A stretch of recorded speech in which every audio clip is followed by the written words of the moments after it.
ಕ್ಯಾಬಿನೆಟ್ನಲ್ಲಿ 12 ಪ್ರಶ್ನೆಗಳನ್ನು ಕೇಳಿದ್ದೀವಿ. ಇದೆಲ್ಲನೂ ಗೊಂದಲ ನಿವಾರಿಸ್ಬಿಟ್ಟು SIR ಮಾಡಿ ಅಂತ. ಇದಕ್ಕೆ ಯಾರು ಹೊಣೆಗಾರರು?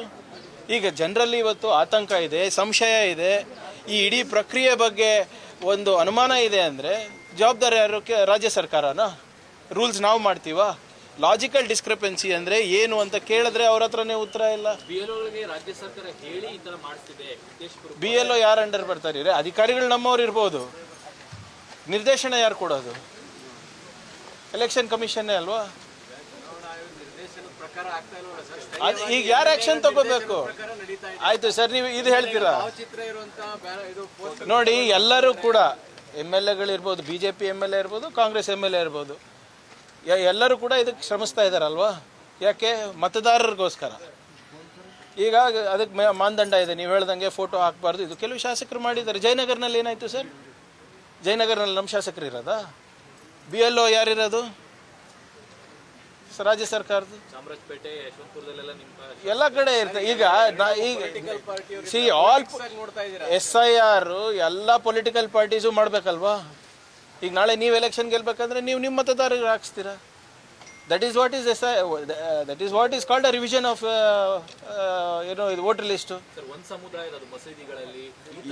ಒಂದು ಸಮುದಾಯದ ಈಗ ನಮ್ಮ ಕಡೆ ಮೊನ್ನೆ ನನಗೆ ಮಾಹಿತಿ ಪ್ರಕಾರ ಬಂದಾಗ ಎಲ್ಲ ಒಂದು ನಮ್ಮ ಬ್ಯಾಕ್ವರ್ಡ್ ಸಮಾಜದವರು ಒಂದು ಅವ್ರದ್ದೇ ಸಮುದಾಯ ಭವನಗಳಲ್ಲಿ ಸೇರ್ಕೊಂಡು ಹಿಂಗೆ ಈ ಪ್ರಕ್ರಿಯೆ ಬಗ್ಗೆ ಜಾಗೃತಿ ಮೂಡಿಸ್ತಾ ಇದ್ರು.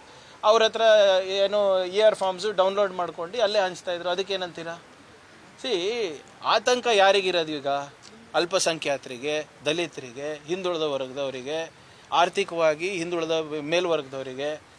ಈಗ ಮಧ್ಯಪ್ರದೇಶನಲ್ಲಿರ್ಬೋದು, ನಿಮ್ಮ ಬಿಹಾರಲ್ಲಿರ್ಬೋದು ಮತ್ತು ಬೆಂಗಾಲ್ನಲ್ಲಿರ್ಬೋದು, ರಾಜ್ಯ ಸರ್ಕಾರ ಏನಂತ ಹೇಳಿದ್ದಾರೆ? ಯಾರು SIRನಲ್ಲಿ ಪಟ್ಟಿನಲ್ಲಿದ್ದಾರೆ ಅವ್ರಿಗೆ ಮಾತ್ರ ನಾವು ಆದ್ಯತೆಯನ್ನು ಕೊಡ್ತೀವಿ ರಾಜ್ಯ ಸರ್ಕಾರ ಯೋಜನೆ ಮತ್ತು ಕೇಂದ್ರ ಸರ್ಕಾರ ಯೋಜನೆಗಳಲ್ಲಿ. ಆತಂಕ ಹುಟ್ಟೋದಿಲ್ವಾ? ಇದನ್ನು ನಿವಾರಣೆ ಮಾಡಬೇಕಾಗಿರೋದು ಯಾರು? ಈಗ ನಾವು ಹೋಗಿ ಅಲ್ಲಿ ಚೀಫ್ ಎಲೆಕ್ಷನ್ ಕಮಿಷನರ್ ಹತ್ರ ಟೈಮ್ ಕೇಳಿದ್ರೆ ಟೈಮ್ ಕೊಡಲ್ಲ ಅಂದರೆ ನಾವೇನು ಮಾಡಬೇಕು ಸರ್? ಕುಮಾರಸ್ವಾಮಿ, ಶೋಭಾ ಕರಂದ್ಲಾಜೆ ಆರೋಪ ಮಾಡಿದ್ರು, ಸೆಂಟ್ರಿಂದನೇ ಮಾನಿಟರ್ ಆಗಬೇಕು ಕರ್ನಾಟಕದಲ್ಲಿ. ಮಾಡಿ ಅಪ್ಪ, ನಿಮ್ಮ ಕೈಲೇ ಇದೆ ಅಲ್ಲ. ಈಗ ಶೋಭಾ ಕರಂದ್ಲಾಜೆ ಅವ್ರು ಯಾವ ಪಾರ್ಟಿ ಗುರು? ಯಾರು ಕೇಂದ್ರದಲ್ಲಿರೋದು? BJP. ಮಾಡಿಸಿ, ಯಾರು ಬೇಡ ಅಂದಿದ್ದಾರೆ?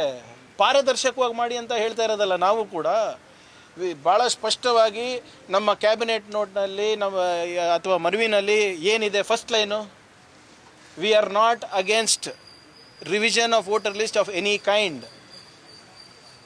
ಇದನ್ನು ಅವ್ರು ಮಾಡಲೇಬೇಕು. ಇದೇ ಅವ್ರ ಕೆಲಸ, ಎಲೆಕ್ಷನ್ ಕಮಿಷನ್ ಕೆಲಸ. ಒಂದು ಒಳ್ಳೆ ಮತದಾರರ ಪಟ್ಟಿ ಕೊಡಬೇಕು, ಚುನಾವಣೆ ಸರಿಯಾಗಿ ನಡೆಸಬೇಕು. ಇದು ಬಿಟ್ಟರೆ ಬೇರೆದೇನು ಕೆಲಸ ಇಲ್ಲ ಅವ್ರದ್ದು. ಪಾರದರ್ಶಕವಾಗಿ ನಡೆಸ್ರಿ, ನಮ್ಮ ನಾಗರಿಕರನ್ನು ಇನ್ಕ್ಲೂಡ್ ಮಾಡಿ, ಯಾರನ್ನು ಮತದಾನದ ಹಕ್ಕಿಂದ ದೂರ ಇಡಬೇಡಿ.